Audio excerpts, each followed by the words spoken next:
Vamos a echar otro vistazo al conflicto internacional en el Medio Oriente que escaló el fin de semana con el bombardeo por parte de Estados Unidos a Irán.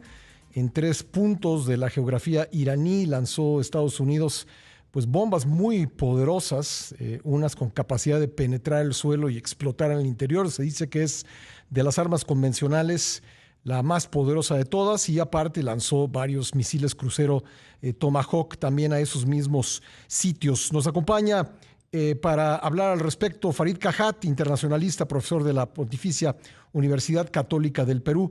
Farid, gracias por estar con nosotros. Muy buen día. Buenos días, ¿qué tal?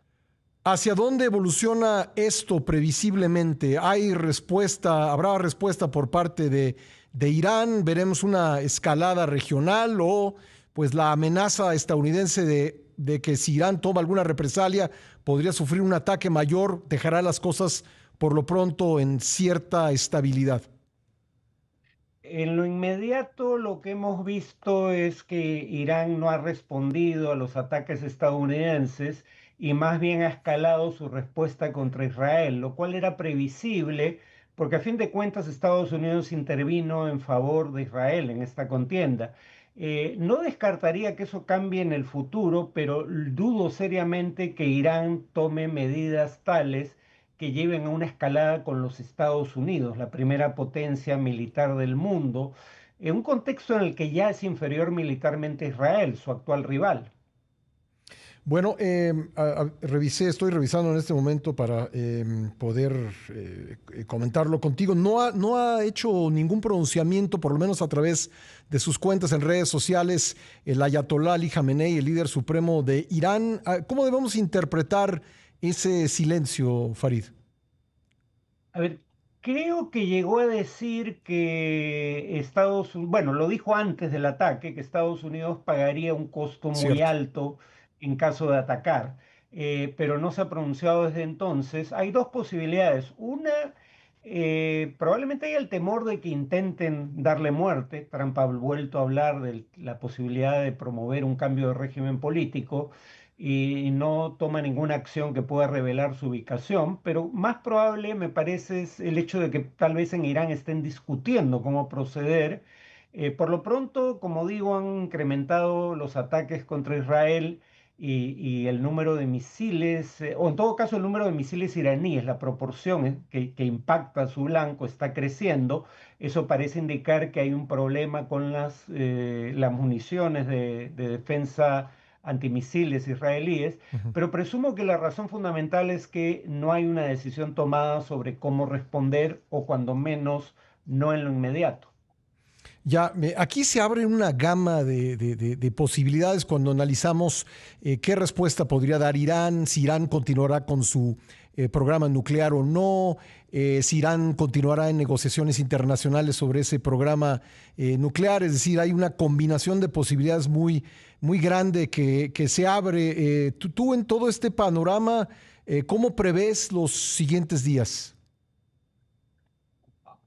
Eh, a ver, Irán tiene varias posibilidades, habría que decirlo. La primera era escalar con Israel, Sí, cosa que es lo que ya parece sucedió. estar ocurriendo, que era el curso de acción que tenía menos probabilidades de implicar a Estados Unidos en una escalada.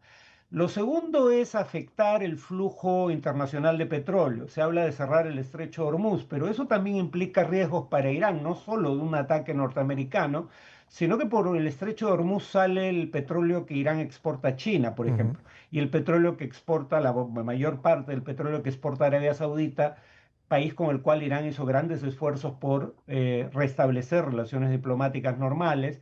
Entonces, más probable me parecerían en esa materia energética ataques en el Mar Rojo que perpetrados por los hutíes de Yemen, como ya ha ocurrido en el pasado. Ujú.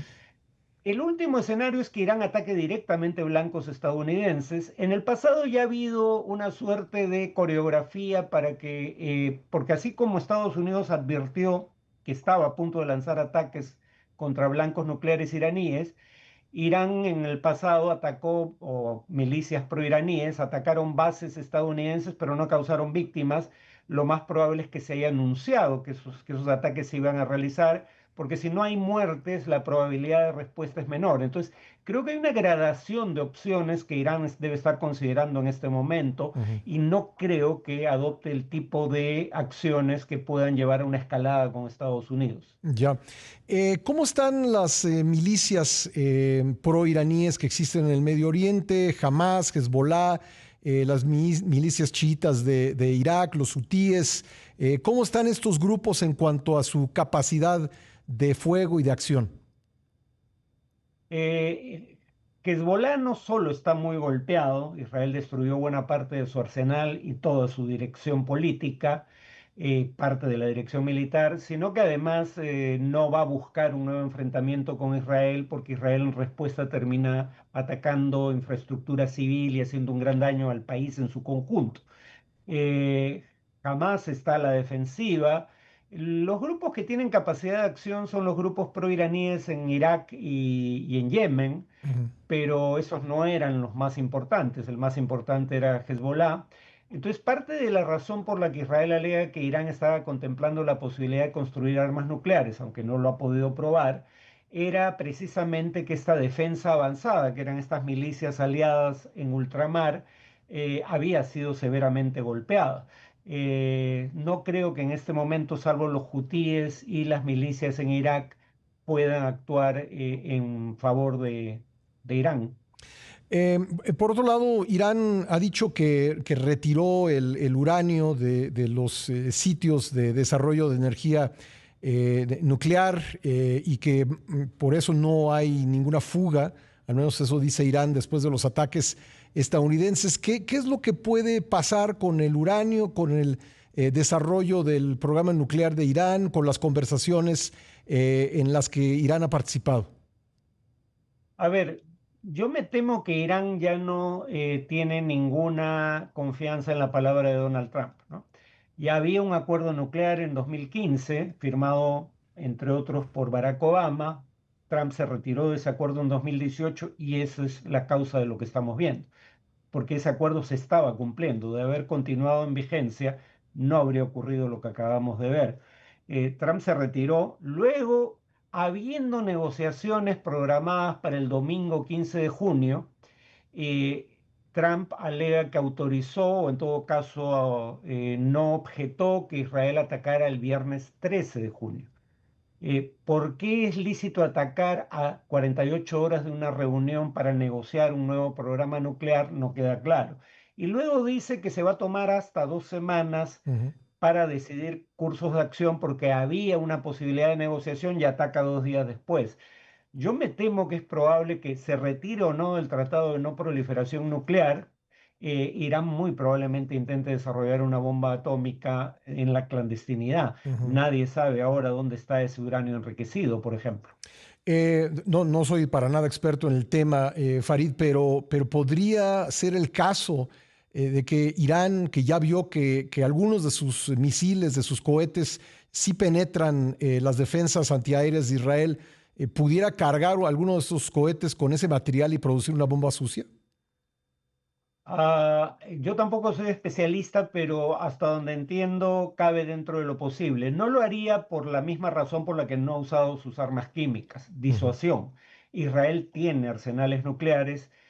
Si Irán actuase con armas no convencionales contra Israel, se expondría a una respuesta devastadora de Israel. Ujú. Entonces, aunque técnicamente creo que es posible, dudo seriamente que Irán haga algo así. Sí. Ayer Trump en un mensaje dijo que el tema de cambio de régimen era políticamente incorrecto hablar de él, pero aún así, pues deslizó la posibilidad de que Estados Unidos pudiera intentar algo en ese sentido, pero se ha hablado mucho, Farid, de que no existe una oposición en Irán que pudiera tomar la estafeta del gobierno, de la dirección del Estado. Se habla también pues de la diversidad étnica que existe, que en el país solamente la mitad de la población es persa. ¿Qué pasaría ante un eventual intento de cambio de régimen en Irán? ¿Cuáles son las posibilidades? A ver, veamos los antecedentes, ¿no? ¿Qué cambio de régimen en la región o regiones colindantes ha dado resultados positivos a Estados Ninguno. Unidos? Libia, Sí. un país dividido, disfuncional, Ujú. en guerra civil, aunque está congelada en Sí. este momento. Somalia. eh, Somalia, Sí. Siria, Irak, Sí. donde antes de la invasión estadounidense no existía el Estado Islámico surge de la rama iraquí de Al Qaeda, y antes de la invasión estadounidense no había milicias proiraníes en Irak, y ahora sí las hay. Ujú. Por no mencionar el fracaso más estrepitoso que es Afganistán, donde después de 20 años de guerra los talibanes regresaron al gobierno. En ese contexto, volver a buscar un cambio de régimen en un país con más de 90 millones de habitantes, con una historia mucho más larga que la de Irak, que era un país artificial en cuanto a sus fronteras, Ujú. yo creo que es una receta para el desastre. Dudo seriamente que Trump lo haga, pero si llegara a hacerlo, vamos a estar en un escenario de pronóstico reservado. ¿Qué es lo que motiva a Trump? ¿Podríamos decir que su principal motivación es la popularidad y siempre actúa en función de eso? ¿O hay otros elementos en la decisión de bombardear Irak de la manera en que lo hizo, engañando con el tema de las 2 semanas? A ver, no es popular la acción que emprendida por Trump. Hay más de una encuesta, la última que vi la publica la revista The Economist.